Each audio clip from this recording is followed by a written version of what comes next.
దేవుని పరిశుద్ధ నామానికి స్తోత్రాలు కలుగునుగాక. ఫిలదెల్ఫియా ఆన్లైన్ ఐ చర్చ్కి మీ అందరికీ నేను స్వాగతం పలుకుతా ఉన్నాను. ఎంతమంది అయితే మరి ఫేస్బుక్లో మీరు చూస్తున్నారో మిమ్మల్ని అందరినీ కూడా ఫిలదెల్ఫియా ఆదివారపు ఆరాధనకి మిమ్మల్ని ఆహ్వానిస్తున్నాం. జూమ్ మీటింగ్ ద్వారా జరుగుతున్నటువంటి ఒక కూడికను బట్టి దేవునికి స్తోత్రాలు చెల్లిస్తున్నాను. మంచిది. ఈ సమయంలో ఒక పాట పాడుకోబోతున్నాం. ఈరోజు అద్భుత రీతిగా దేవుడు మరి సంఘంలో తన ఆత్మ ద్వారా నడిపిస్తున్నాడు. ఆరాధన వాక్యం ఇంతవరకు చాలామంది విని దేవుని ఆరాధించున్నారు. ఆ ఆరాధన వాక్యము కృతజ్ఞత మీద ఈ రోజున పాస్టర్ సురేష్ పంచుకున్నారు. మరి అద్భుత రీతిగా నాకు కూడా దేవుడు కృతజ్ఞత మీదనే వాక్యం చెప్పాలని దేవుడు అద్భుత రీతిగా ఉదయకాలం ప్రార్థనలో నాకు ప్రేరేపణ ఇచ్చినాడు. దేవునికి స్తోత్రం కలుగునుగాక. కనుక ఈ సమయంలో అద్భుత రీతిగా ఈ పాట పాడుకుంటూ ప్రభునామాన్ని ఘనపరుస్తాం.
నాకెన్నో మేలులు చేసితివే, నీకేమి అర్పింతును దేవా, నీకేమి చెల్లింతును. నాకెన్నో మేలులు చేసితివే, నీకేమి చెల్లింతును దేవా, నీకేమి చెల్లింతును.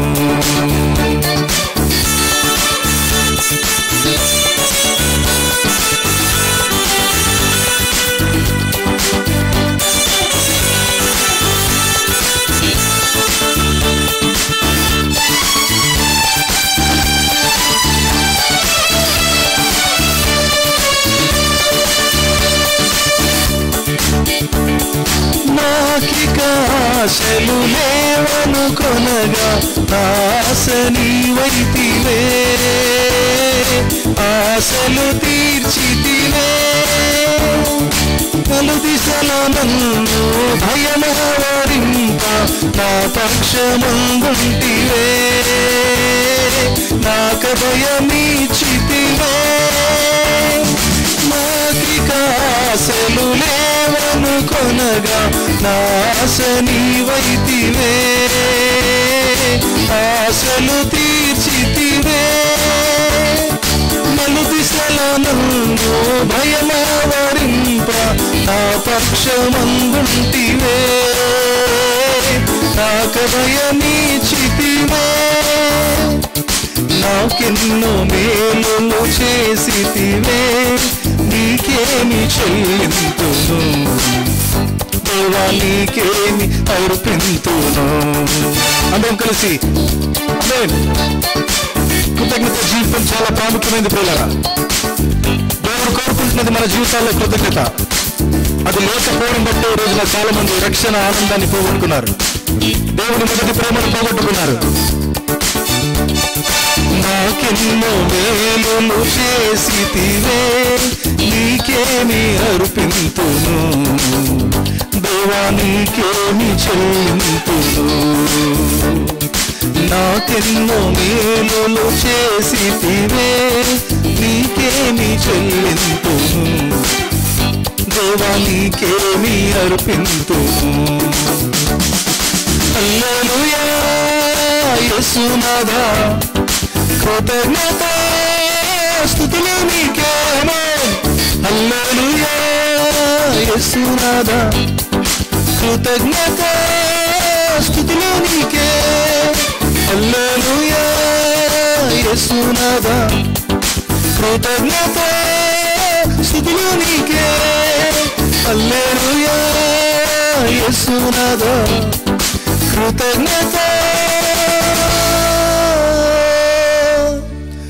స్తుతులు నీకే.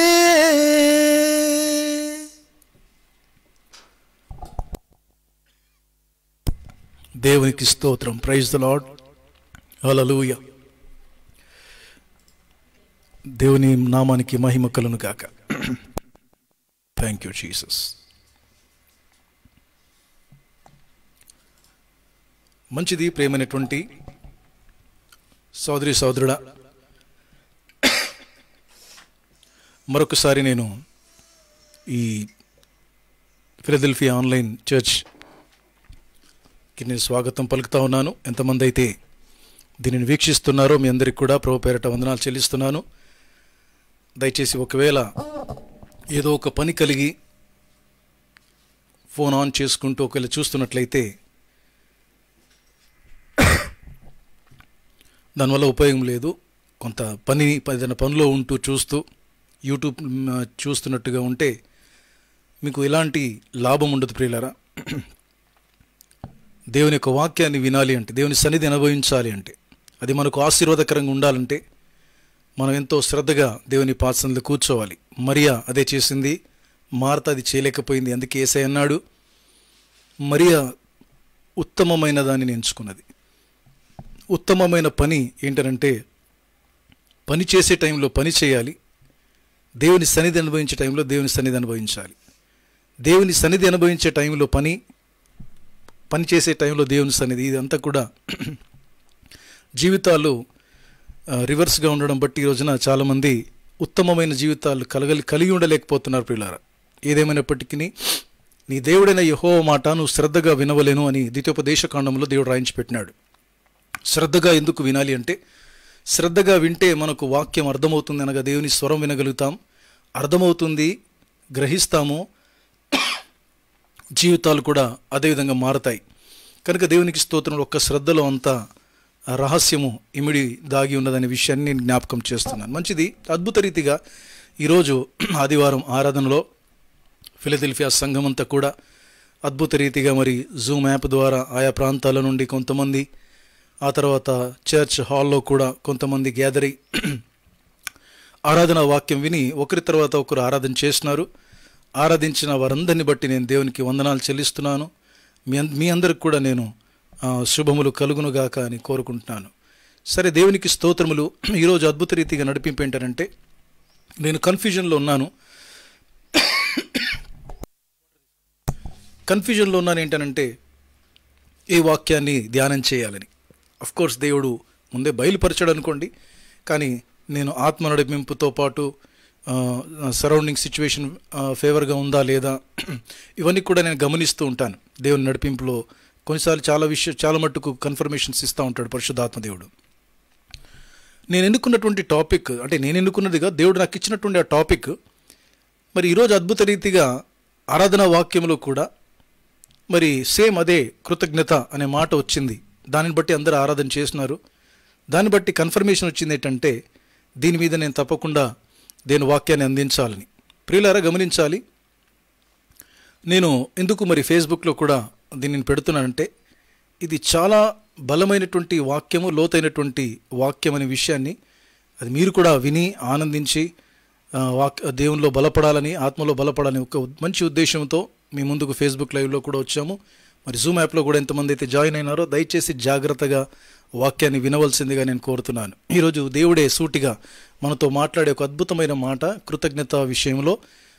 గమనించాలి, ఎంతమంది రక్షణ పొందినారో, ఎంతమంది రక్షణ పొందలేదో మీరందరూ కూడా ఈ వాక్యాన్ని గ్రహిస్తూ దేవుని యొక్క మనసును అర్థం చేసుకునే ప్రయత్నం చేయండి. ఈ వాక్య భాగాలలో మీరు దేవుని యొక్క మనసును అర్థం చేసుకోవాల్సిందిగా నేను కోరుతున్నాను. దేవుని యొక్క మనసు మీరు అర్థం చేసుకోవాల్సింది. ప్రియులారా, దేవునామానికి స్తోత్రాలు కలుగును గాక.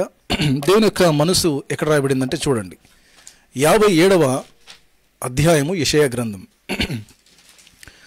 యెషయా గ్రంథము 57వ అధ్యాయము. యెషయా గ్రంథము 57వ అధ్యాయము 15వ వచనం నుండి దయచేసి చదవగలిగిన వారు చదవండి. మీరు వీడియోస్ ఆ తర్వాత ఆడియోస్ అన్మ్యూట్ చేసుకొని చదవగలిగితే వారు చదవండి, అందరికి వినబడలాగున. యెషయా గ్రంథం 57వ అధ్యాయము 15వ వచనం నుండి 19 వచనాలు దయచేసి చదవండి. మహాగణుడును మహోన్నతుడును పరిశుద్ధుడును నిత్య నివాసి అయిన వాడు ఈలాగు సెలవిచ్చుచున్నాడు. నేను మహోన్నతమైన పరిశుద్ధ స్థలములో నివసించువాడను, అయినను వినయము గల వారి ప్రాణమును ఉజ్జీవింప చేయుటకును, నలిగిన వారి ప్రాణమును ఉజ్జీవింప చేయుటకును, వినయము గల వారి యొద్దను దీన మనసు గల వారి యొద్దను నివసించుచున్నాను. నేను నిత్యము పోరాడువాడను కాను, ఎల్లప్పుడూ కోపించువాడను కాను. అలాగుండిన ఎడల నా మూలముగా జీవాత్మ క్షీణించును, నేను పుట్టించిన నరులు క్షీణించిపోవుదురు. వారి లోభము వలన కలిగిన దోషమును బట్టి నేను ఆగ్రహపడి వారిని కొట్టితిని.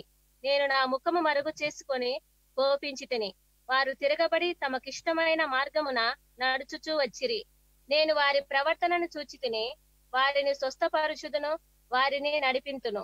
వారిలో దుఃఖించు వారిని ఓదార్చుదును, వారిలో కృతజ్ఞతా బుద్ధి పుట్టించుచు దూరస్తులకును సమీపస్తులకును సమాధానమని చెప్పి నేనే వారిని స్వస్థపరచేదనని యెహోవా సెలవిచ్చుచున్నాడు. చాలు, యెహోవా సెలవిచ్చుచున్నాడు. సృష్టికర్త అయినటువంటి దేవుడు సెలవిస్తున్నటువంటి ఒక మాట గమనించండి. ఈ వాక్య భాగంలో నేను 15వ వచనం నుండి 19 వచనాలు 4 వచనాలు చదివించాను, కానీ ప్రాముఖ్యమైంది మనం ధ్యానించబోతుంది 19వ వచనం.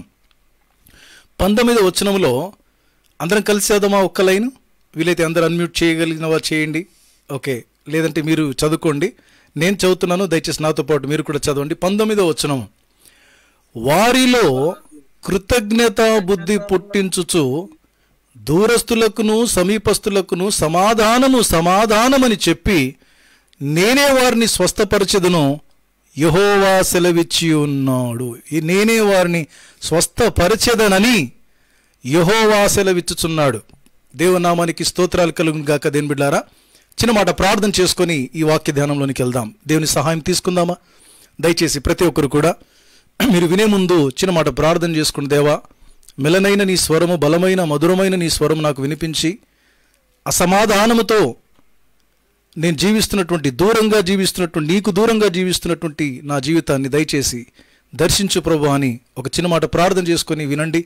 అద్భుత రీతిగా దేవుని యొక్క స్వరాన్ని వింటారు, అర్థం చేసుకుంటారు, గ్రహిస్తారు, జీవితాల్లో మార్చుకుంటారు. ప్రేమగలిగిన మా తండ్రి, దయగలిగిన దేవా, కృపగలిగిన మా రాజా, సర్వశక్తిమంతుడా, సర్వాధికారి, మహాగణుడు, మహోన్నతుడు, నిత్య నివాసి, మహా ఉన్నతమైన స్థలములో నివసించువాడా, నీ ఘననామునికి స్తోత్రాలు. ఇదిగో నీ ప్రియకుమారుడు మా రక్షకుడైన యేసుక్రీస్తు నామములో నీ పాద సన్నిధికి వస్తున్నాం. గొప్ప దేవుడై ఉండి నువ్వు మా ఎడల దీర్ఘశాంతము వహిస్తున్నటువంటి దేవుడు, దయాదాక్షిణ్య పూర్ణుడుగా ఉన్నందుకు స్తోత్రాలు చెల్లించుకుంటున్నాను. నీకే మహిమ ఘనత ప్రభావములు చెల్లించి ఈ సమయంలో యెషయా గ్రంథము 57వ అధ్యాయము 15 నుండి 19 వచనాలు, అందులో 19వ వచనాన్ని ప్రభువా తండ్రి ప్రాముఖ్యంగా ఆధారం చేసుకొని మేము నీ వాక్యాన్ని ధ్యానిస్తుండగా, అయా పరిశుద్ధాత్మ దేవ నీ సహాయం వైపు చూస్తున్నాను. అద్భుత రీతిగా నీ ఆత్మతో అభిషేకించండి.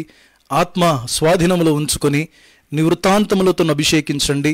శిలువచాటున మరుగుపరిచి యేసుక్రీస్తు ప్రభు నాయనా తండ్రి నీవే మా అందరికీ ప్రత్యక్షమవ్వాలి. నీ వాక్యం ద్వారా అందరినీ దర్శించండి. ఎవరెవరు ప్రభు జూమ్ యాప్ ద్వారా ఎంతమంది అయితే ఫేస్బుక్ లైవ్లో కూడా తండ్రి నాయన నీ పాద సన్నిధిలో కూర్చున్నారో, చూస్తున్నారో, వింటున్నారో అద్భుత రీతిగా వారిని కూడా దర్శించండి. నీ మనస్సును నీ హృదయాంతరంగంలో నుండి వస్తున్నటువంటి నీ మాటలు గ్రహించి అద్భుత రీతిగా దేవ ఆశీర్వదించబడినట్లుగా సహాయపడమని, ప్రతి విధమైన సైతాను శక్తులను, ఆటంకాలను, చీకటి శక్తులను లయపరిచి నీకు మహిమ తెచ్చుకొనమని యేసు సజీవమైన నామమున ప్రార్థించి స్తుతించడి వేడుకుంటున్నాం మా పరమ తండ్రి.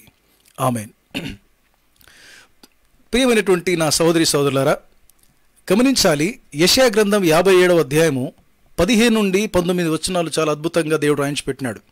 ఇక్కడ ఒక విషయాన్ని అద్భుత రీతిగా దేవుడు ఏం చెప్తున్నాడంటే 19 వచనంలో, నేను వారిలో కృతజ్ఞతా బుద్ధి పుట్టించుచు, దూరంగా ఉన్నవారికి సమీపంగా ఉన్నవారైనా సరే అందరికీ సమాధానం కలగాలి, అందరికీ శాంతి కలగాలి, అందరిలో గలిబిలి, భయాందోళన, దుఃఖము, నిట్టూర్పు, డిస్కరేజ్మెంట్, కృంగుదల వీటన్నిటి నుండి కూడా విడుదల కలిగించి అందరికీ సమాధానం ఇవ్వాలని, అంత మాత్రమే కాదు నేను స్వస్థపరుస్తాను అని స్వయంగా యెహోవా దేవుడు సెలవిస్తున్నాడు. యెహోవా దేవుడు అంటే యెహోవా అనే మాటకి స్వయంభవుడు అని అర్థం. ఏ దేవుడు ఈ మాట పలుకుతా ఉన్నాడో తెలుసా ప్రియులారా? ఆ మతానికి, ఈ మతానికి, ఆ కులానికి, ఈ కులానికి చెందిన దేవుడు అని నేను చెప్పకూడదు. ఎందుకంటే బైబిల్ ఒక మతానికి, ఒక వర్గానికి చెందింది కాదు ప్రియులారా. కనుక దేవునికి స్తోత్రములు. చాలామంది దృష్టిలో బైబిల్ అంటే క్రైస్తవులది అనుకుంటారేమో, కానీ ఇక్కడ బైబిల్ క్రైస్తవులకు రాయించబడింది అని ఎక్కడ కూడా బైబిల్లో కనబడదు. కాబట్టి ఏ దేవుడు ఇక్కడ మాట్లాడుతున్నాడో తెలుసా? యెహోవా అనే నామకరణం కలిగిన దేవుడు. ఆ మాటకు అర్థము ఏంటనంటే స్వయంభవుడు, అంటే తనకు తానుగా ఉన్నవాడు. తనను ఎవరు చేయలేదు, దేవుడిని ఎవరు తయారు చేయరు కూడా. తనకు తానుగా ఉన్నవాడు అంటే ఈ భూమి, ఆకాశం, సూర్యచంద్ర నక్షత్రాలు సమస్తాన్ని కలగజేసిన వాడు, చివరికి మనుషులందరినీ కలగజేసినటువంటి దేవుడు. ఆ దేవుడు సెలవిస్తున్నటువంటి మాట ఏంటనంటే ఆదిలోనే ఉన్నటువంటి దేవుడు స్వయంభవుడు, అంటే తనకు తానుగా ఉన్నవాడు.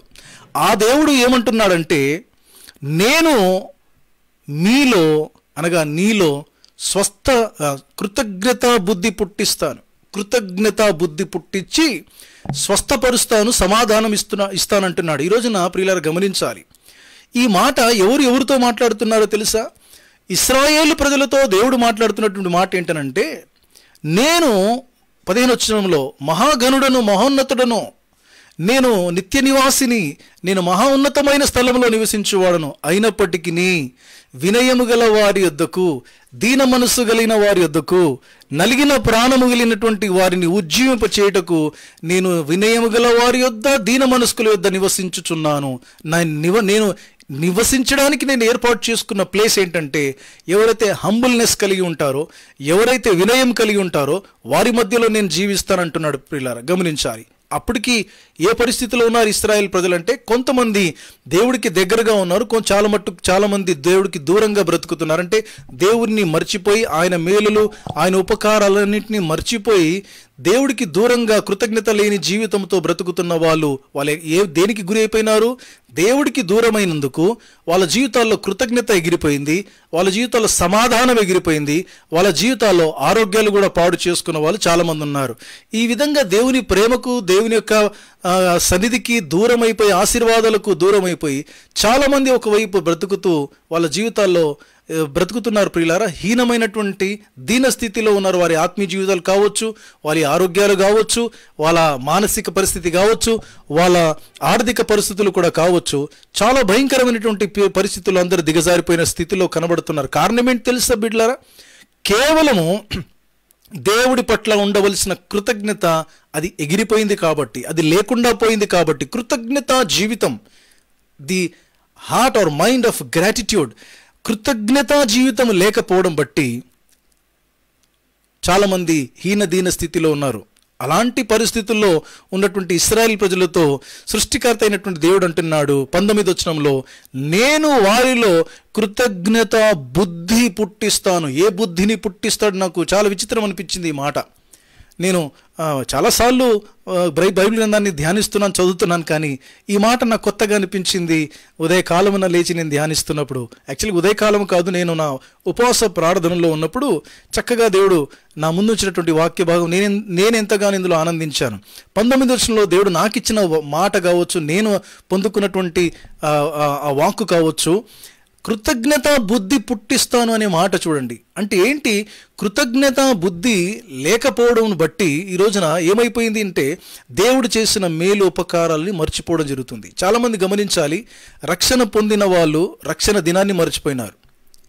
చాలామంది ఆ రక్షణ ఆనందాన్ని కోల్పోయినారు. దేవుణ్ణి ప్రేమించే ఆ మంచి మొదటి దినమున ప్రేమించే ఆ మంచి గుణము అది కూడా పోగొట్టుకున్నారు. అందుకే ప్రకటన గ్రంథంలో దేవుడు అంటాడు ఆ మొదటి సంఘముతో, నీ మొదటి ప్రేమను నువ్వు వదిలిపెట్టితివి అంటాడు. You have lost your first love. నీ మొదటి ప్రేమను నువ్వు పోగొట్టుకున్నావు అంటాడు. అంటే దేవుడు అది రక్షణ ఆనందంతో కూడినటువంటి జీవితం. కారణం ఏంటి తెలుసా ప్రియులారా? కారణం ఏంటంటే వాళ్ళ జీవితాల్లో దేవుడు చేసిన మేలులను మర్చిపోతారు. మర్చిపోయిన వెంటనే కృతజ్ఞత ఉండదు. ఇంకా లోకంలో కలిసిపోయి లోక స్నేహము, లోకంతో సహవాసం చేస్తూ, లోకంతో పాపంతో సహవాసం చేస్తూ, దేవుడికి, దేవుడి సన్నిధికి, సంఘానికి, సహవాసానికి దూరమై బ్రతుకుతున్నటువంటి వారి జీవితాలు చాలా దుస్థితిగా ఉంటాయి. అందుకే ప్రియులారా గమనించాలి. ఇక్కడ ఇదే యెషయా గ్రంథంలో 51వ అధ్యాయము కూడా చదవండి, 51:2 చదవండి. చాలా చక్కని మాట ఉంటుంది. ఇదే యెషయా గ్రంథం 51 మొదటి నుండి చదవండి దయచేసి.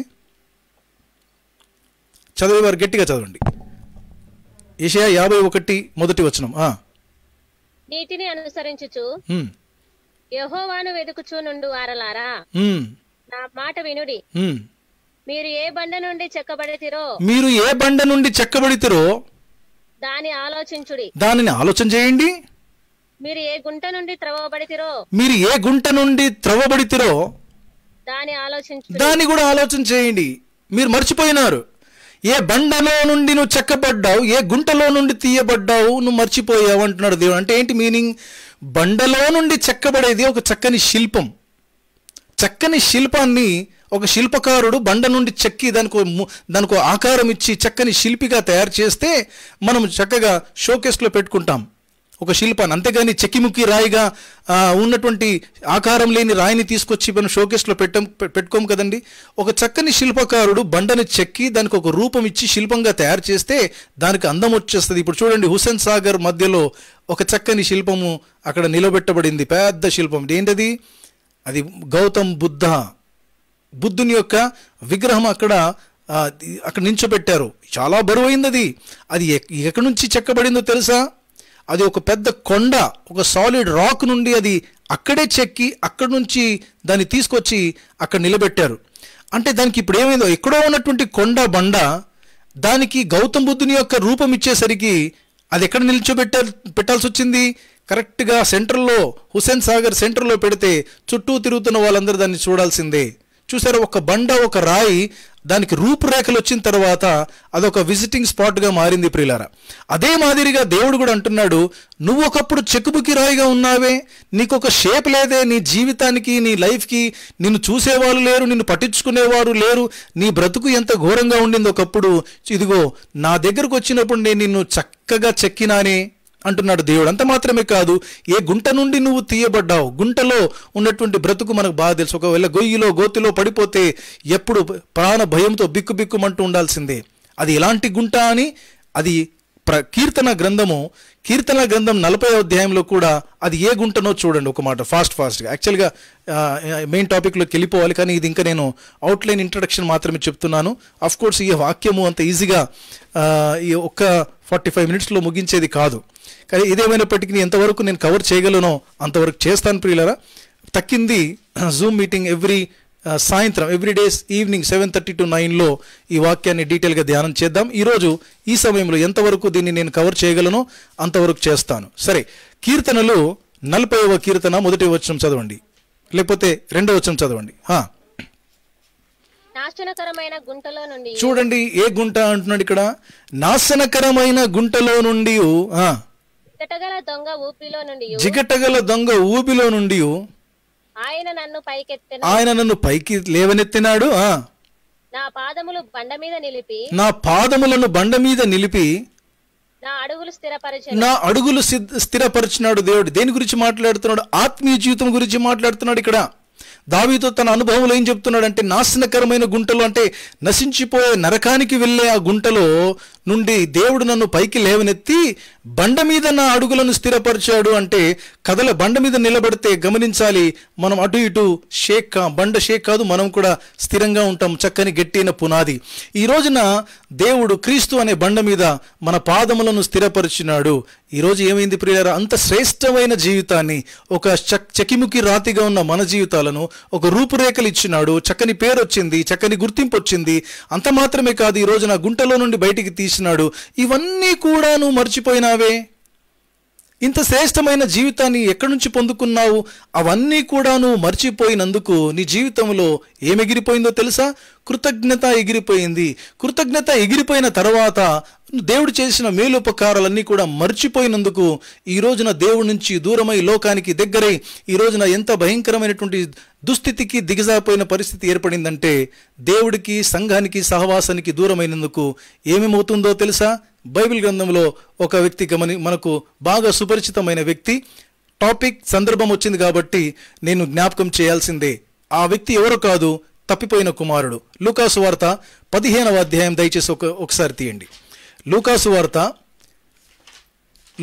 వార్త ఇదే వాక్యాన్ని నేను ఈరోజు ఉదయము 9 గంటల నుండి 10 గంటల వరకు జరిగే మసీమంతన్ బైటెక్ అనే ఆ పేజీ ద్వారా లైవ్లో ఇచ్చాను ప్రియులారా. చక్కని వాక్యము. మరి దేవునామానికి స్తోత్రాలు. చాలామంది దీన్ని వీక్షించబోతున్నారు వరల్డ్ వైడ్గా.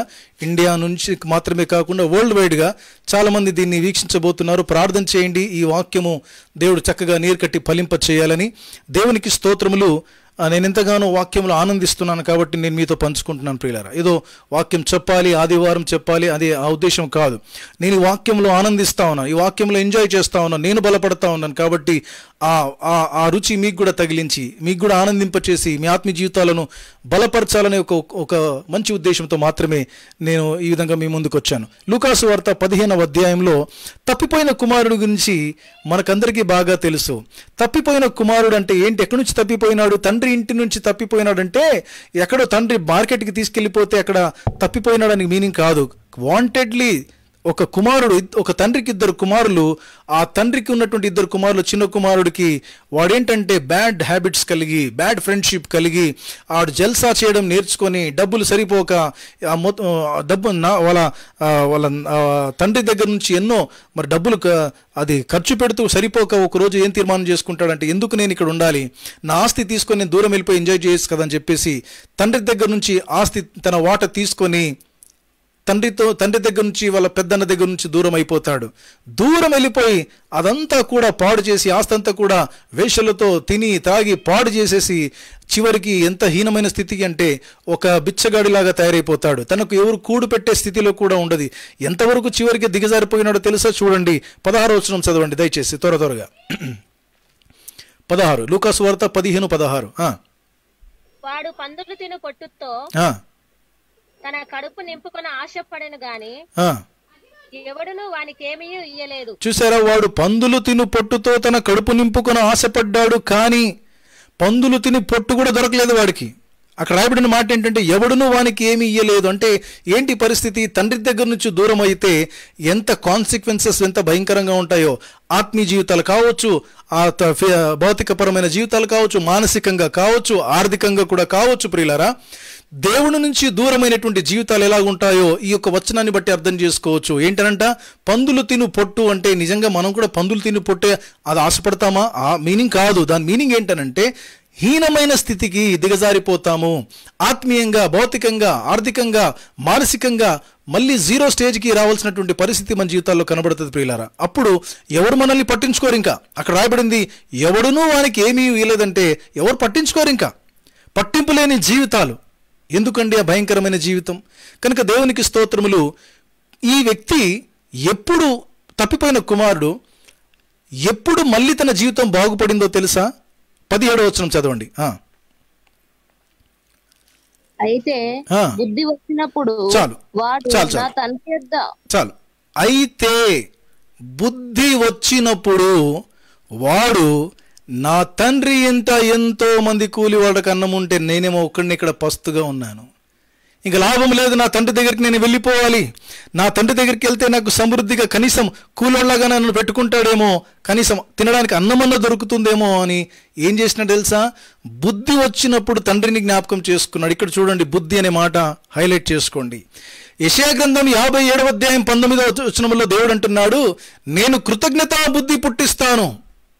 ఈ బుద్ధి లేకుండా అజ్ఞానంతో, అవివేకంతోనే దేవుని బిడ్డలారా గమనించాలి, దేవుడికి దూరం అయిపోయి ఈ రోజున హీనమైన, దీనమైన స్థితిలోనికి మనుషులు దిగజారిపోతున్నారు. అందుకే దేవుడు అంటున్నాడు, బుద్ధి లేని కాబట్టి, బుద్ధిని పోగొట్టుకున్నారు కాబట్టి స్వబుద్ధిని ఆధారం చేసుకొని దుర్బుద్ధితో బ్రతుకుతూ ఈ రోజున ఏ హీనమైన స్థితికి దిగజారిపోయింది మన ఆత్మీయ జీవితాలంటే, ఇక్కడ తప్పిపోయిన కుమారుడికి పందులు తిని పొట్టు కూడా అది దొరకలేదు ఆకలి తీర్చుకోవడానికి. ఇంత హీనమైన స్థితిలో ఉన్నటువంటి తనకి తండ్రి జ్ఞాపకం వచ్చినాడు. ఎప్పుడు తెలుసా? అయితే బుద్ధి వచ్చినప్పుడు దాన్ని అండర్లైన్ చేసుకోండి. ఏ బుద్ధి? కృతజ్ఞతా బుద్ధి. తన తండ్రి ఎవరు, తన తండ్రి యొక్క పొజిషన్ ఏంటి, తన తండ్రి దగ్గర ఈయన స్థానం ఏంటి, తన తండ్రి దగ్గర సమృద్ధి ఏంటో జ్ఞాపకం వచ్చింది ప్రియులారా. ఈ రోజున ఆ పరమ తండ్రి కూడా ఈ యొక్క సందర్భాన్ని బట్టి నిన్ను నన్ను కూడా పిలుస్తా ఉన్నాడు. ఆయన ఏమంటున్నాడు తెలుసా? యెషయా గ్రంథం 57వ అధ్యాయము 16వ వచనంలో, నేను నిత్యము పోరాడువాడను కాను, ఎల్లప్పుడూ కోపించువాడను కాను, అలాగుంటే నా మూలముగా జీవాత్మ క్షీణించును, నేను పుట్టించిన నరులు క్షీణించిపోతారు. ఏమంటున్నాడు దేవుని యొక్క ప్రేమ చూడండి. Try to understand the heart of the God, my dear friends. God wants you to be flourish. He don't want you to be perish, but he want you to be flourish. And that is it is only possible when you turn to your God. When you turn to your God, it is only possible with that only. ఇక్కడ అంటున్నటువంటి దేవుడు అంటున్న మాట ఏంటంటే, చాలా మంది, కొంతమంది అపరాధ భావంతో బ్రతుకుతూ ఉంటారు, గిల్టీ కాన్షియస్తో బ్రతుకుతూ ఉంటారు కొంతమంది. ప్రియమైన దేవుని బిడ్డలారా గమనించాలి, దేవుడు అంటున్నాడు, నేను నిత్యం కోపించువాడను కాను, నేను నిత్యం నిన్ను కోపగించుకోను, ఎల్లప్పుడూ కోపించను. అయితే నేను ఒకవేళ కోపగించుకుంటే గనక ఏ ఒక్కడు నరుడు కూడా బ్రతకలేడు, అందరూ క్షీణించిపోతారు, అందరు నశించిపోతారు అంటున్నాడు దేవుడు. అంటే ఎంత కృపగల దేవుడు అండి. అలాంటి దేవుడు ఏమంటున్నాడంటే, నేను నిన్ను జ్ఞాపకం చేసుకుంటున్నాను. నువ్వు మర్చిపోయావేమో దేవుడిని, కానీ దేవుడు నిన్ను మర్చిపోలేదు. దేవుడు అంటున్నాడు, నేను నిన్ను మర్చిపోను. తల్లి అయినా నిన్ను మరచునువేమో, కానీ నేను నిన్ను మరువను, విడువను, ఎడబాయనని సెలవిస్తున్నటువంటి దేవుడు. దేవునామానికి స్తోత్రములు.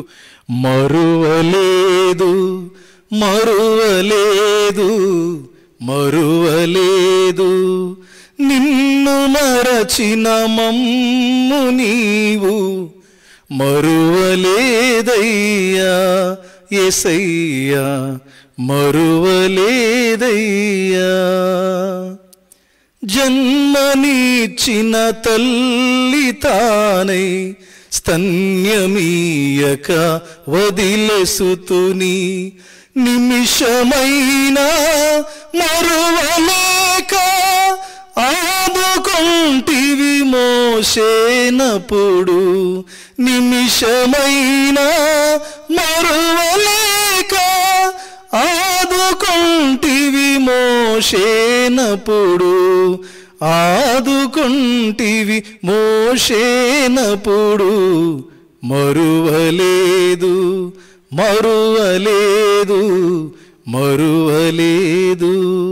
ఎంత చక్కని పాట అండి. అవును పిల్లరా, మనం మర్చిపోతాం కానీ ఆయన మరువనిటువంటి దేవుడు. నా ప్రియమైన సోదరి సోదరుడా, ఈరోజు నా దేవుడు అంటున్నాడు, నేను నిత్యము కోపించను. అయితే నేను నీకు కృతజ్ఞతా బుద్ధి పుట్టిస్తాను. కృతజ్ఞతా బుద్ధి పుట్టితే నువ్వు నా దగ్గరికి వస్తావని దేవుడు ఆశపడుతున్నాడు.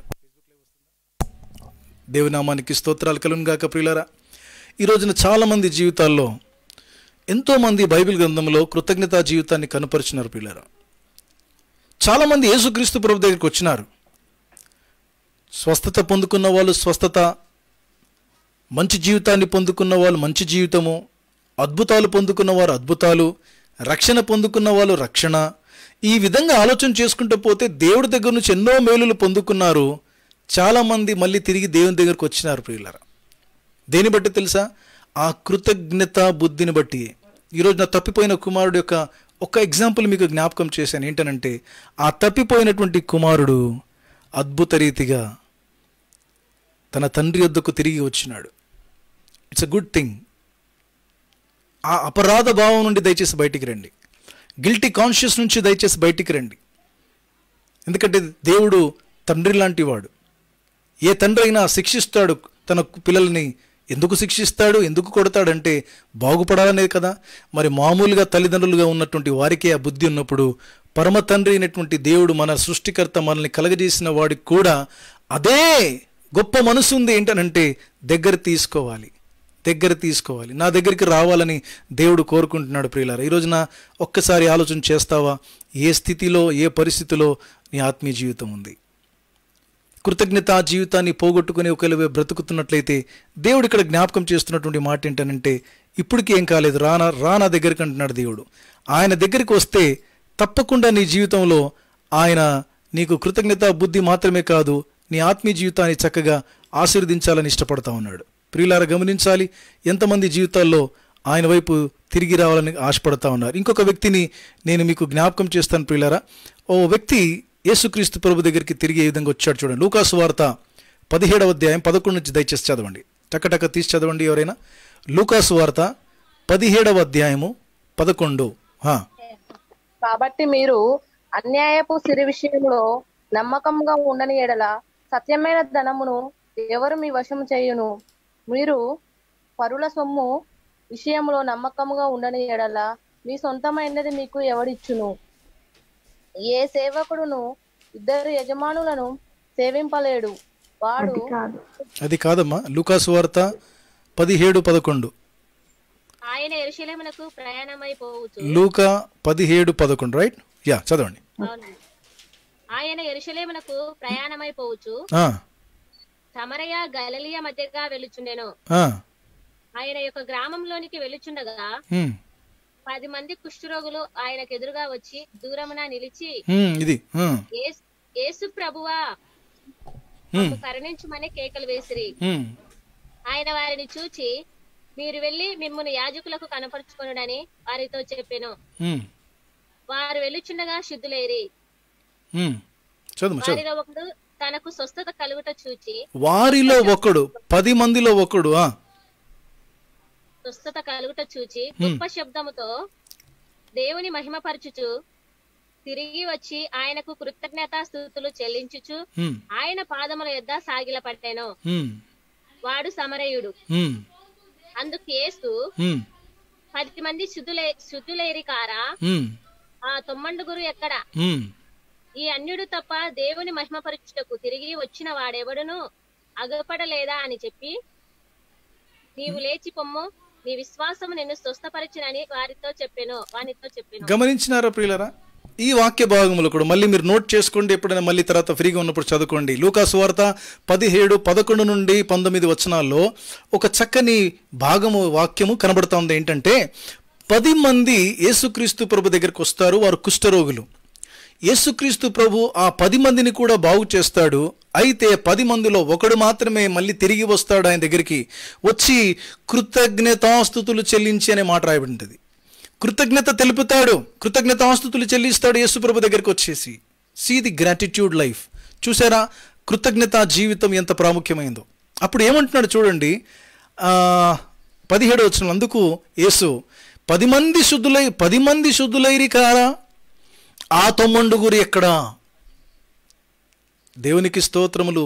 ఆ 9 ఎక్కడంటే మిగతా వాళ్ళు ఎక్కడికి వెళ్ళినారు నాయన? చూసారా, దేవుని యొక్క దృష్టి ఎవరి మీద ఉందండి? కుష్ఠరోగులు బాగుపడి వాళ్ళ దారిన వాళ్ళు వెళ్ళిపోతే అయిపోయింది కదా అనుకోవచ్చు కదా.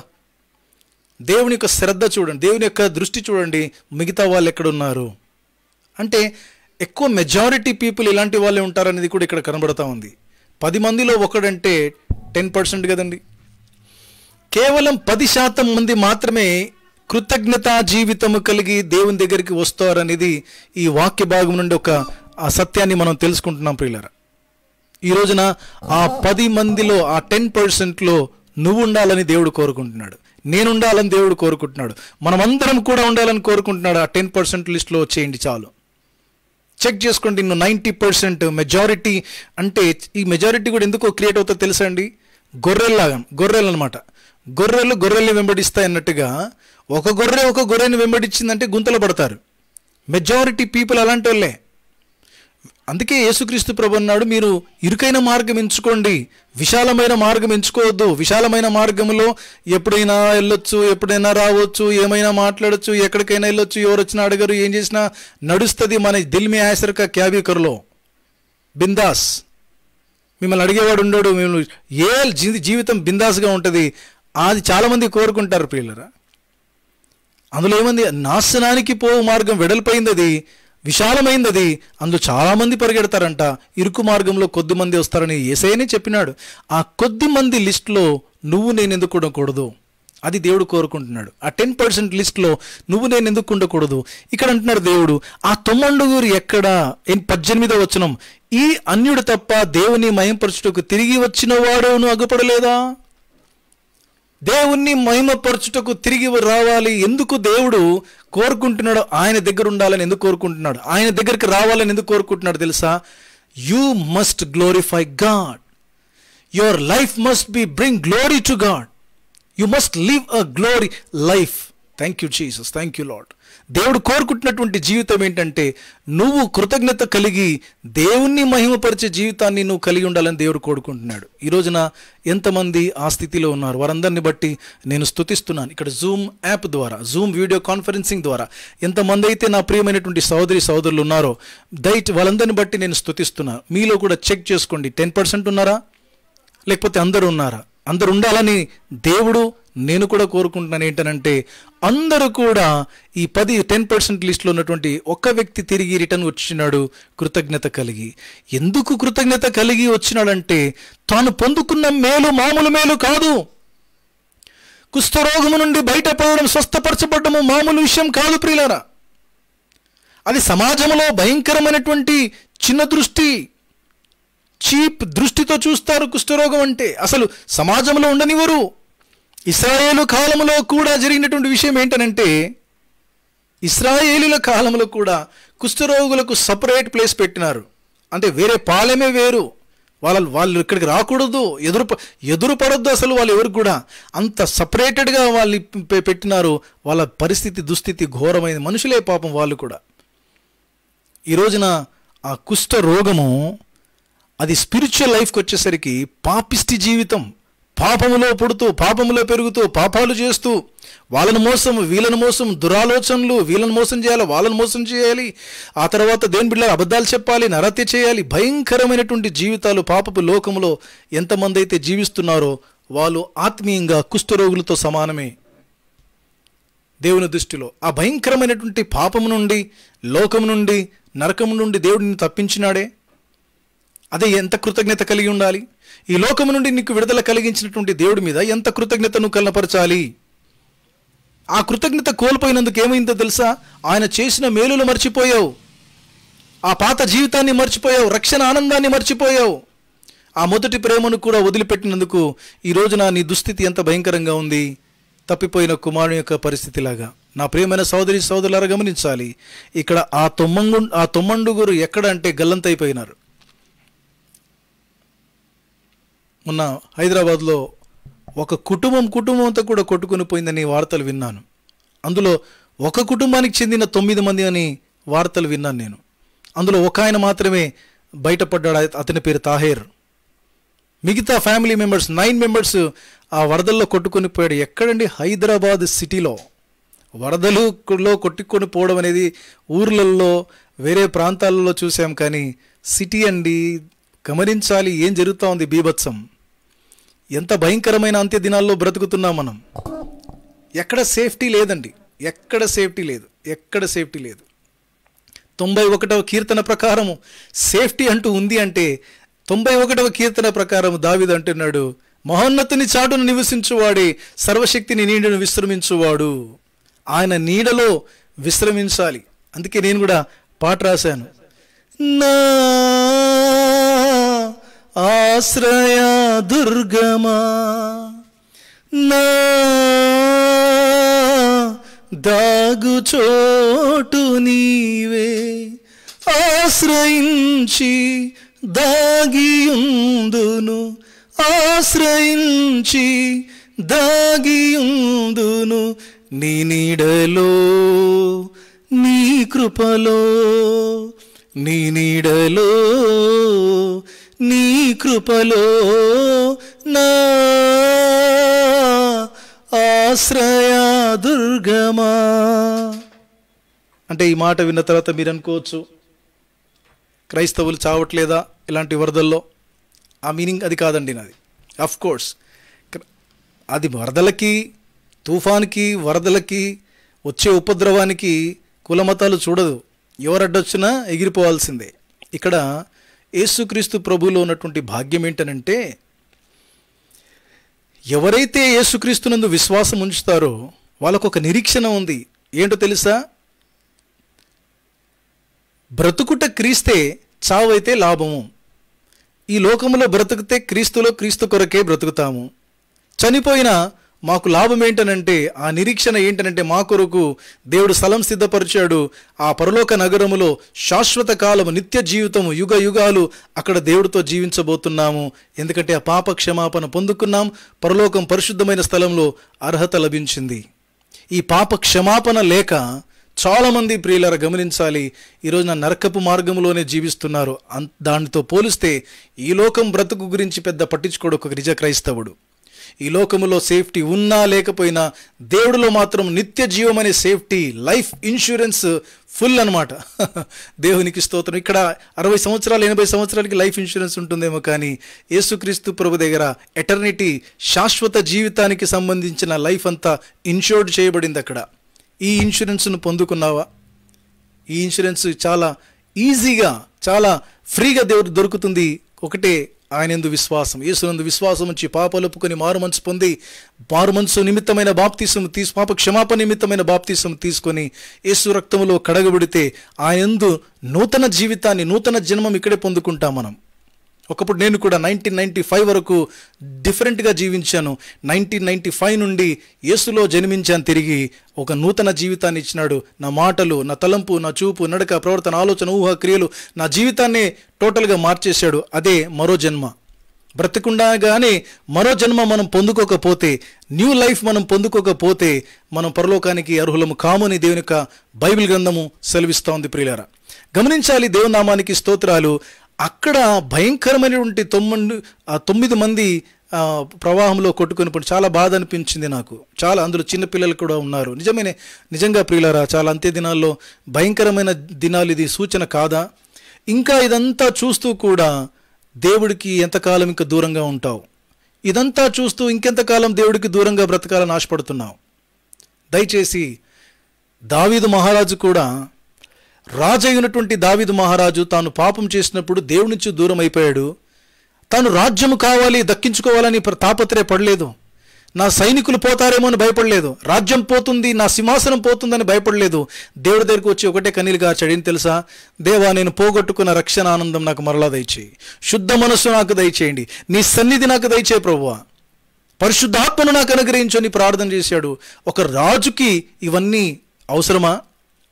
ఒక రాజుకి అలా చప్పట్లు కొడితే 10 మంది సైనికులు ముందుకు వచ్చేస్తారే? అలాంటి వ్యక్తి దేని కొరకు భయపడ్డాడో తెలుసా? దేవుని నుంచి దూరం అయిపోతే నేను రక్షణ ఆనందాన్ని కోల్పోతానని. రాజుకే అంత చింతగా ఉన్నప్పుడు సామాన్య ప్రజలు మనకెంత ఉండాలండి? సామాన్య ప్రజలమైన మనకు ఈ రక్షణ భాగ్యము దొరికిందే. రాజులతో పోల్చుకుంటే మనకు కూడా దేవుడు ఇచ్చినాడే. ఇంత గొప్ప భాగ్యాన్ని అంత ఈజీగా పోగొట్టుకుంటున్నావా? నేను ఒక మాట చెప్తున్నాను సేవకుడిగా, ఇది ఏదైనా పోగొట్టుకున్నా పర్వాలేదేమో, మళ్ళీ తిరిగి సంపాదించుకోవచ్చు. రక్షణ ఆనందము, రక్షణ దయచేసి పోగొట్టుకోవద్దు. పరిశుద్ధాత్మ దేవుని పోగొట్టుకోవద్దు. దేవుని సన్నిధిని పోగొట్టుకోవద్దు. దేవుని సేవకులను పోగొట్టుకోవద్దు. దేవుని సంఘాన్ని పోగొట్టుకోవద్దు. ఆత్మీయ జీవితాన్ని పోగొట్టుకోవద్దు. నా ప్రియమైన సోదరి సోదరులారా, అది ఒకటి మిస్ అయిందంటే మళ్ళీ జీవితం అంతా రివర్స్ అయిపోతుంది. మాటలు మారిపోతాయి, తలంపులు మారిపోతాయి, చూపులు మారిపోతాయి, ఆ తర్వాత అలవాట్లు మారిపోతాయి. మళ్ళీ తిరిగి దేవుడి నుంచి దూరం అయిపోయి దేవుని సన్నిధికి, సంఘానికి, సేవకులకి, వాక్యానికి, ప్రార్థనకి, విశ్వాసానికి, ఆత్మకి, ఆత్మీయ జీవితానికి అంతటిగా దూరం అయిపోయిన తర్వాత ఎంత భయంకరమైనటువంటి పరిస్థితి అంటే పందులు తిను పొట్టుతో కడుపు నింపుకోవాలనే ఆలోచన వస్తుంది. అంటే ఏంటి దాని మీనింగ్? అది లిటరల్గా తీసుకోదు ఈ వాక్యాన్ని. దాని మీనింగ్ ఏంటంటే ఆత్మీయ జీవితం ఎంత దిగజారిపోతుందంటే ఆ భయంకరమైన ఆహారం, వాక్యం అనే ఆహారం నీకు ఎలాగో అందదు, దూరం అయిపోతావు. ఇంకా చెడు మాటలు, చెడు తలంపులు, వాళ్ళ మాటలు, వీళ్ళ మాటలు, వాళ్ళ మాటలు వినుకుంటా, వీళ్ళ మాటలు వినుకుంటా, మనుషుల మాటలు వినుకుంటా, అపవిత్రమైన మాటలు వినుకుంటా, వట్టి మాటలు వినుకుంటా, పనికిరాని మాటలు వినుకుంటా, అదంతా పందులు తినే పొట్టు లాంటిది. అది ఆ మాటలతో నీ హృదయం నింపబడుతుంది.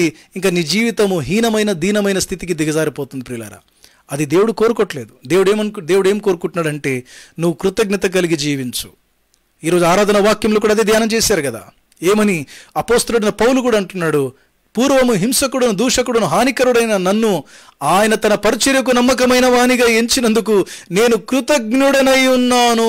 అపోస్తలుడైన పౌలు కూడా యేసు కొరకు ప్రాణం పెట్టడానికి గల కారణం ఏంటి తెలుసా మీకు? ఎందుకంత అపోస్తలుడైన పౌలు గొప్ప వ్యక్తి అండి. గొప్ప కులానికి, వర్గానికి చెందినటువంటి వ్యక్తి, గొప్ప వ్యక్తి. ఆయన సర్వ ప్రపంచంలో ఉన్నతమైనటువంటి కులము, మతం ఏదైనా ఉందంటే అది యూదా మతం. అంత గొప్ప ఉన్నతమైనటువంటి మతానికి చెందినటువంటి వ్యక్తి యేసు అనే పేరెత్తితే ఒకప్పుడు అందరినీ చంపేవాడు. కానీ అదే యేసు నామాన్ని భరించడం ప్రారంభించాడు. తన జీవితం మారిపోయింది. యేసు దర్శించాడు, తన జీవితాన్ని మార్చాడు. అప్పుడు ఆయన అంటాడు, నేను క్రీస్తు కొరకు ప్రాణం పెట్టడానికి కూడా నేను సిద్ధంగా ఉన్నాడు. చివరికి క్రీస్తు కొరకు ప్రాణం పెట్టాడు ఆయన. ఎందుకు అంత క్రీస్తు కొరకు ప్రాణం తీసే వ్యక్తి క్రీస్తు కొరకు ప్రాణం పెట్టే వరకు వచ్చాడంటే కారణం ఏంటి తెలుసా? కృతజ్ఞత. పూర్వము అన్నాడు. పూర్వము హింసకుడు, దూషకుడును, హానికరుడు అన్నాడు. పూర్వం అంటే పాత జీవితము. Don't forget your back, don't forget your background. నువ్వు ఏ బండ నుండి చెక్కబడ్డావో జ్ఞాపకం చేసుకో. నువ్వు రక్షణ పొందక ముందు ఎక్కడున్నావు? ఎలా రక్షించబడ్డావు? ఎవరి ద్వారా రక్షించబడ్డావు? నీ ఆత్మీయ జీవితం ఒకప్పుడు ఎలా ఉండింది? ఈ రోజున ఈ స్థితి వచ్చేసరికి రెక్కలు వచ్చేసాయా? ఈ రోజున కొంత అన్ని విధాలుగా డెవలప్ అయ్యి బాగా వచ్చేసరికి పాత జీవితం మర్చిపోయావా? రక్షణ ఆనందం మర్చిపోయావా? రక్షణలోనికి నడిపించిన వారిని మర్చిపోయినారా? ఈరోజు చిన్న చూపు అయిపోయినారా రక్షణలోనికి నడిపించిన వారు? ఇలాంటి ఆలోచనలు నెగటివ్ మోడ్లో వెళ్తున్నట్లయితే కృతజ్ఞత జీవితానికి దూరం ఉంటున్నావు. ఆ కృతజ్ఞత బుద్ధి ఎగిరిపోయిందంటే దేవుడు చేసిన మేలులు మర్చిపోతావు, మనుషులు చేసిన మేలులు మర్చిపోతావు.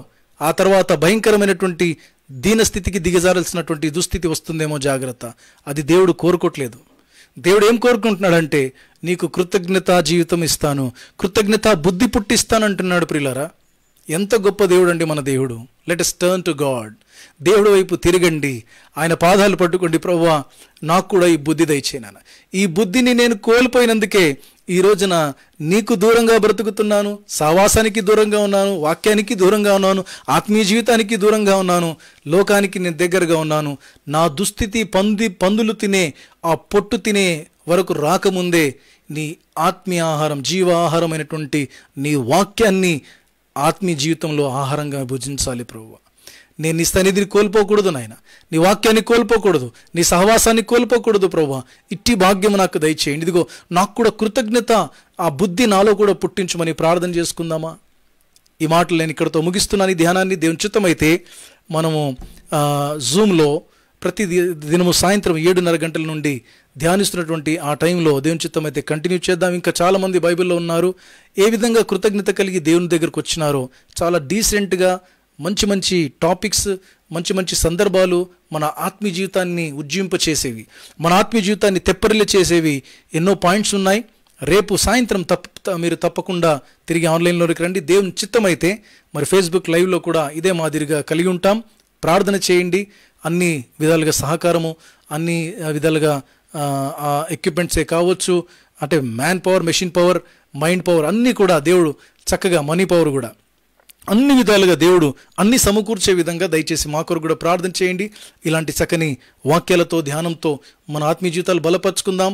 లోకమంతా ఒకవైపు కొట్టుకొని పోతా ఉంది, లోకమంతా ఒకవైపు ఉంది ప్రియులారా. కానీ దేవుని ఎరిగినటువంటి మనము, దేవుని వాక్యాన్ని ఎరిగినటువంటి మనము, విశ్వాసం కలిగినటువంటి మనకు ఒక నిరీక్షణ అంటూ ఉంది. అన్యుల విశ్వాసానికి మన విశ్వాసానికి గమనించాలి. వేరే విశ్వాసం కలిగిన వాళ్ళకి క్రైస్తవ విశ్వాసానికి ఉన్న తేడా ఏంటి తెలుసా? క్రైస్తవ విశ్వాసములో విశ్వాసంతో పాటు నిరీక్షణ ఉంది. వేరే విశ్వాసములో కేవలం విశ్వాసం ఈ లోకం మట్టుకే సరిపోతుందేమో.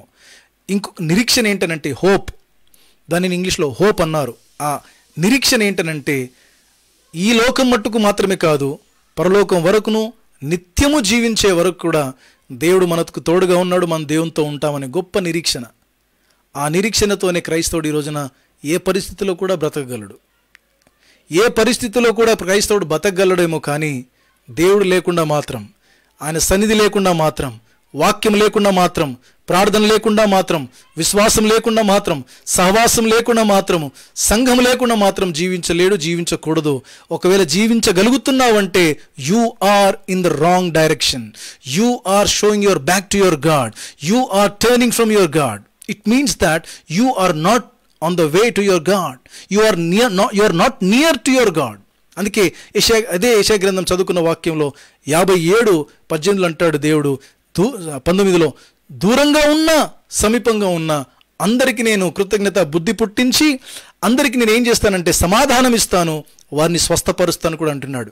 ఈ వాక్యం వింటున్నటువంటి నీ జీవితంలో ఒకవేళ ఫిజికల్ హీలింగ్ గురించి కూడా నువ్వు చూస్తున్నావా, ఏదైనా అనారోగ్యంతో బాధపడుతున్నావా, దీర్ఘకాల రోగంతో నువ్వు ఏదైనా బాధపడుతున్నావా, అయితే దేవుడు నీకు సెలవిస్తున్నటువంటి మాట ఏంటంటే నీకు కృతజ్ఞతా బుద్ధి పుట్టించిన తర్వాత సమాధానం ఇస్తాను, ఆత్మీయ జీవితానికి మనసు కూడా నెమ్మదిస్తాను, అట్ ద సేమ్ టైం నీ దేహానికి కూడా నేను ఆరోగ్యం ఇస్తానని అంటున్నాడు దేవుడు.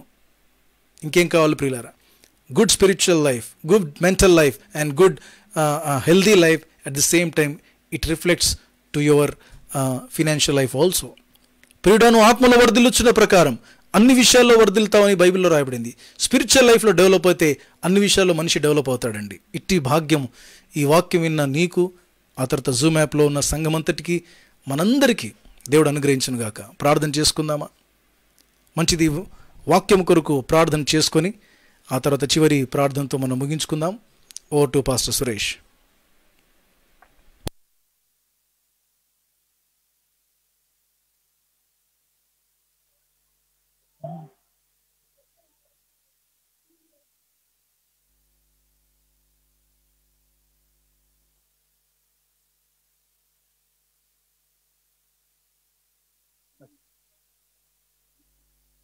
మంచిది. దేవునికి స్తోత్రం కలుగును గాక. మరి సమయంలో చివరి వాక్య నిమిత్తము, అదేవిధంగా చివరి ప్రార్థనతో మనం ముగించుకుందాం. మన మధ్యలో సోదరు శ్రీనివాస్ అన్న ఉన్నారు. చివరి ప్రార్థన చేసి తర్వాత మనం జయపాలన్న ఆశీర్వాదం ఇస్తారు గుల్బర్గా నుండి. ఆశీర్వాదంతో మనం ముగించుకుందాం.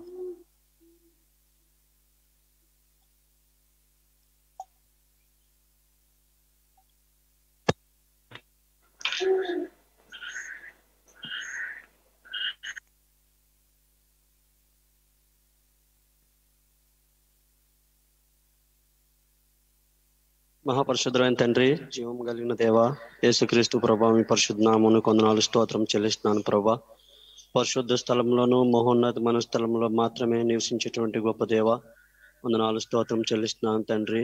నాయన నిజంగా మీరు ఈరోజు మాట్లాడుతూ వచ్చిన ప్రతి మాటను బట్టి వందనాలు చెల్లిస్తున్నాను ప్రభా. కృతజ్ఞతాబుద్ధి మాలో పుట్టిస్తూ ప్రభా, మీరే రక్షకుడు, మీరే దేవుడని మాలో తీర్మానం ఇచ్చి తర్వాత ప్రభా మీ యొక్క రక్షణ మాకు అనుగ్రహించి ప్రభా మాలో దినదినము మీ యొక్క కృతజ్ఞతాబుద్ధి పుట్టిస్తూ నాయన తండ్రి, ఏ బండ నుంచి చెక్కబడతామో, ఏ గుంట నుంచి మేము తీయబడతామో నాయన, మా యొక్క పాప జీవితం నుంచి ఏ విధంగా మీరు రక్షించారో కూడా ప్రభా, దాని అంతటిని బట్టి నాయన కృతజ్ఞత కలిగి ఉండమని ప్రభా తండ్రి మీరు మాతో మాటలను బట్టి వందనాలు చెల్లిస్తున్నాను ప్రభా. నాయన మా సంఘ వారందరికీ కూడా తండ్రి, మేమందరం కూడా తండ్రి ఎల్లప్పుడూ కూడా మీ పట్ల నాయన కృతజ్ఞత కలిగి మా యొక్క జీవితాన్ని ఎల్లప్పుడూ కూడా మొదటి ప్రేమ కలిగిన రోజుల్లో ఏ విధంగా తండ్రి మిమ్మల్ని హత్తుకుని జీవించామో అట్టి విధానంలో మేమందరం కూడా ప్రభా కృతజ్ఞత కలిగిన వారంగా మిమ్మల్ని హత్తుకుని మీ చిత్తానుసారంగా జీవించే వారంగా మమ్మల్ని అందరినీ ఉంచండి ప్రభా. వందనాలు చెల్లిస్తున్నాను తండ్రి, స్తుతిస్తున్నాను నాయన. మీ ప్రేమ మా పట్ల ఎంతో గొప్పగా ఉంచున్నారు ప్రభా. వారి మాటలను బట్టి స్తుతులు చెల్లిస్తున్నాను తండ్రి. నిజమే ప్రభా, మీ పట్ల మేము కృతజ్ఞత కలిగి లేకుంటే ప్రభా మేము జీవించలేము. మరలా మా పాత జీవితం వైపే నాయన మేము వెళ్తున్నట్టుగా ఉంటాం ప్రభా. అటు జీవితం మాలో ఉండకుండా ప్రభా తండ్రి కృతజ్ఞత కలిగిన వారుగా తండ్రి తప్పిపోయిన నాయన యొక్క స్వస్థపరిచిన ఏ విధంగా మీ వద్దకు వచ్చి కృతజ్ఞత కలిగి మిమ్మల్ని ఆరాధన చేస్తూ మీ అందుకు కృతజ్ఞత కలిగి జీవించాడు, అదే విధంలో తండ్రి మమ్మల్ని అందరినీ కూడా నడిపించమని ఈ తండ్రి వాక్యంను మరి నీరు గట్టి ఫలింపు చేయమని 4 స్తోత్రం చెల్లిస్తూ యేసు నామమున అడిగి వేడుకొంచున్నాను తండ్రి, ఆమేన్. విశ్వాసమునకు కర్తయు దానిని కొనసాగించువాడైన మన ప్రభువైన యేసుక్రీస్తు ప్రభు యొక్క కృప, పరమ తండ్రి అయిన దేవుని యొక్క ప్రేమ, ఆదరణకర్త మనందరినీ సర్వసత్యంలోనికి విశ్వాసమునకు కర్తయు దాన్ని కొనసాగించువాడైన మన ప్రభువైన యేసుక్రీస్తు ప్రభు యొక్క కృపయు, పరమ తండ్రి అయిన దేవుని యొక్క ప్రేమయు, ఆదరణకర్త మనందరినీ సర్వసత్యంలోనికి నడిపించుచున్న పరిశుద్ధాత్మ దేవునికి అన్యోన్య సహవాసం, త్రియేక దేవుని యొక్క ఆశీర్వాదాలు కూడి వచ్చిన మనకందరికీ, సకల పరిశుద్ధులకును సార్వత్రిక సంఘమంతటికి ప్రభురాకడ పర్యంతరము సదాకాలము తోడు నడి ముందుకు నడిపించును గాక. ఆమేన్.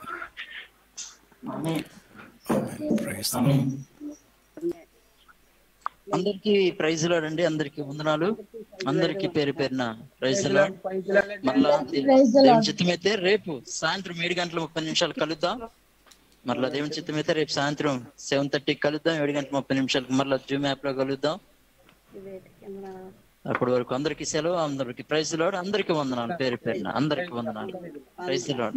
Praise Lord. Praise Lord. Praise Lord అందరికి.